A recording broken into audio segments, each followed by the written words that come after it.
My name is Sheel, and this is the Graflex Graphic 35, a 35mm film camera made in 1958. It might be the most beautiful camera I've ever used. I've had this camera with me for just over a year now, and every time I've used it, I've loved it just a little bit more. Graflex is mainly known for their early 1900s large format cameras, like the 4x5 and 8x10 press cameras. In 1955, Graflex came out with their first 35mm camera, which is the Graphic. It came in two different models. Both had a 50mm lens on it, but one had a capable aperture of f3.5 and the other f2.8. I have the f2.8 version, so be impressed with me. I found two amazing catalogs online, one from Graflex promoting all of their cameras, and then the actual manual of the Graphic 35. So let me tell you a little bit more about this camera and what it's capable of. It loads like any other film camera. To advance the film, you wind the knob on top until it stops, and that'll get you to the next frame. At that point, you're able to cock the shutter on top, pulling this lever, and sliding this handle here to take the picture.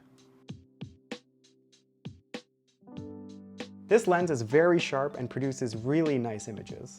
The shutter speed varies from bulb to a maximum of 1/300th of a second, so plan for higher aperture values or use lower ISO film if you're going to be using this camera outdoors in bright environments. I took this camera with me to the Honda Indy here in Toronto, and it was a joy. It looked really cool, took some black and white pictures.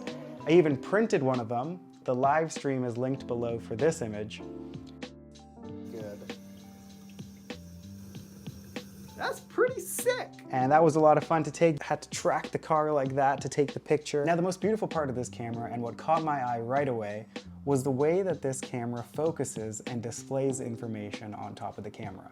Graflex called it their VisiReady focusing system, and by golly, it is gorgeous. And what you have to do is push these two knobs on either side of the camera to focus the lens. See how it moves up and down? So cool. You can also see the scale indicator there moving along with it as you focus the lens, and it just looks so cool. And you can use that for fast and accurate focus based on distances if you don't want to look through the rangefinder. I still do, and it's kind of like the half focus thing. There's two halves of the box, line them up to make sure you're in focus. Now, the colors on top of this lens ain't just a pretty sight. Graflex calls it their spectromatic flash settings. Now, reading this manual, Graflex said it's supposed to be super simple and it's supposed to take arithmetic out of color flash photography.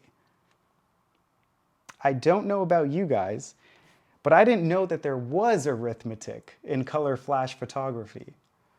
Let's take a look at the pamphlet to see how simple it really is. You take a look at this chart and you find the guide number based on the type of film, the bulb you're using, and the shutter speed you want to use for the picture. You set that guide number on the universal spectromatic band, which is located on the ring underneath the lens, and then you focus the camera. You set the diaphragm pointer, which is known as aperture for some reason, they use diaphragm here, to the same color band that you're focused at using the VisiReady scale window, which we talked about earlier. And you shoot. It's so simple. And then the pamphlet right after that has the absolute gall to say this is going to become second nature. What? Knowing the chart, setting the guide, focus, color. This camera also has a self-timer mode, but mine's broken. It's a beautiful camera. Thank you so much. Welcome back to the segment where I tell you about something cool, something fun that I've seen, watched, or done. Oh! In photo news, Harman Photo, which is also Ilford, which is also Kent here, same big company, they have an Instagram page now, and it says something is coming soon with a picture of a phoenix, which means rising from the dead. So something's happening there. Could it be film? Could it be something? Could it be a camera? What are you up to? And another thing, Golf LaFleur. Do you know the company Golf LaFleur by Tyler, the Creator? He makes really cool videos for the commercials for any sort of product that they're coming out with, whether it's like fragrance or a hat or a t-shirt or something, you know, just like these weird sort of story-driven commercials, but it's more about like just like the brand. It doesn't really care. You don't really care about the product at all. but like the video's cool, so you want to buy it. And they had this commercial and I was watching it and I was loving it. And then this kid's standing there with the camera, taking a picture of his family. And I noticed the camera. I was like, what camera is this? It's a Fuji G617 panoramic film camera. You can only get, it's a medium format camera and you can only get 4 pictures per roll because of how wide it is. It's 6x17. And I thought that was really cool because it's such a rare, weird, cool camera. And whoever decided to put that in there, they know what's up. They know what's happening in the camera world. So that was a cool camera. Go check those out. Bye.